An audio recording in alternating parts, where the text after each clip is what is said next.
Nako, matindi itong problema ng Maynila. Nadiscover ni Yorme Isko, wala ring medical supplies ang lungsod ng Maynila. Anyari, Boy Gonzales? Boy?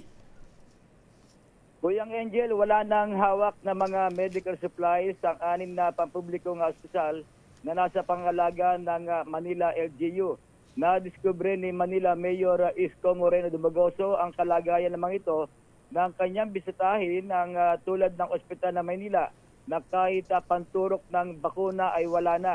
Sinabi pa ng alkalde na buwan pa ng Setyembre at Pebrero ay bumitaw na pala ang mga kumpanya na nagpapadala na medical supplies dahil sa mga naantalang bayarin. Maging ang 44 na health center sa 6 na distrito ng lungsod ng Maynila ay halos wala ng mga supply ng gamot, vitamins na dapat sana'y libreng ipinapamahagi sa mga residente.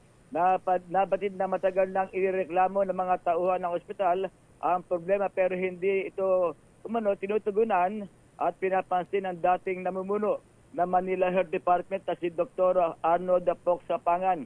Gagawa naman ng paraan si Yorme Isko na masolusyonan ang nabanggit na problema kung saan may mga nakausap na siya na magsusupply muli ng mga kinakailangan na mga gamot habang tinitiyak niya sa mga doktor, nurses, medical staff at barangay health workers na handa ang Manila LGU na suportahan sila sa abot ng kanilang makakaya. Ito si Boy Gonzales para sa DCRS, una sa Pilipinas, una sa Pilipino. Uy, ano yan? Hindi na nabayaran yung mga kolektor ng basura, pati yung supplier ng gamot, hindi na nababayaran? Ano ba yan? Oo, kaya wala na rin mga supply ng mga medical. Ay, susme.